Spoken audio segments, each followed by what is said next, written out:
ఎన్టీఆర్ స్టామినాకు ఓ పెద్ద పరీక్ష ఎదురు కాబోతోంది.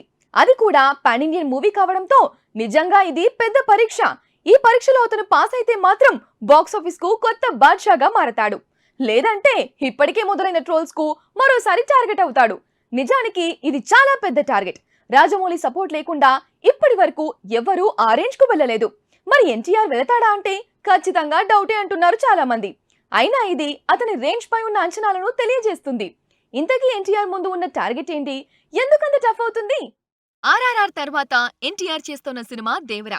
కొరటాల శివ డైరెక్ట్ చేస్తోన్న ఈ చిత్రాన్ని 2 భాగాలుగా రూపొందించబోతున్నారు. ఈ ఫస్ట్ పార్ట్ ను ఏప్రిల్ 5న విడుదల చేయాలనుకున్నారు. కానీ ఆ డేట్ కు రావడం సాధ్యం కాదని వార్తలు వస్తున్నాయి.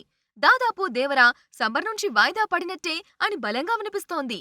పోస్ట్పోన్ అయిన ఈ మూవీ బిజినెస్ పరంగా ఓ రికార్డ్ క్రియేట్ చేసింది. ఓవర్సీస్ రైట్స్ ను 27 కోట్లకు అమ్మేశారు. హంసిని అనే సంస్థ ఈ రైట్ చెల్లించి రైట్స్ తీసుకుంది. ఓ రకంగా టాలీవుడ్ లో ఇదే పెద్ద ఫిగర్. అయితే ఈ మొత్తాన్ని సాధించడం అంత సులువైన విషయమేం కాదు. అది కూడా సోలోగా వస్తోన్న ఎన్టీఆర్ లాంటి హీరోకు ఇది టఫెస్ట్ ఫీట్. మరి మొత్తం రికవర్ అయ్యి లాభాలు రావాలంటే దేవర సినిమా ఓవర్సీస్ లో 6 మిలియన్స్ వరకు వసూళ్లు సాధించాలి.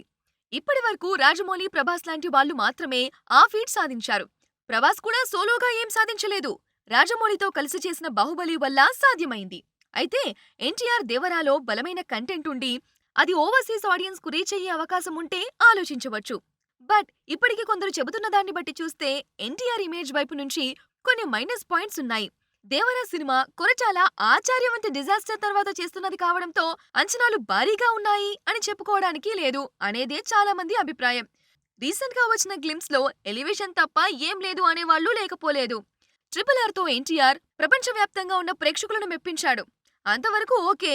కానీ రీసెంట్ గా రాజమౌళి తండ్రి విజేంద్ర ప్రసాద్ చేసిన వ్యాఖ్యలు ఓ రకంగా ఎన్టీఆర్ ఇమేజ్ ను డామేజ్ చేసేలా ఉన్నాయి. RRR లో ఎన్టీఆర్ ను సైడ్ హీరో అన్నంత పనిచేశాడు విజేంద్ర ప్రసాద్. ఇది మార్కెట్ పైన ప్రభావం చూపుతుందంటున్నారు విశ్లేషకులు.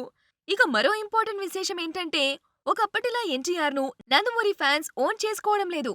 ముఖ్యంగా టీడీపీ వాళ్ళు ఆయన సినిమాలను లైట్ తీసుకుంటున్నారు. ఓవర్సీస్ లో నందమూరి, టీడీపీ అభిమానుల ప్రభావం చాలా ఎక్కువ. అది దేవరపై పడే అవకాశాలు లేకపోలేదు.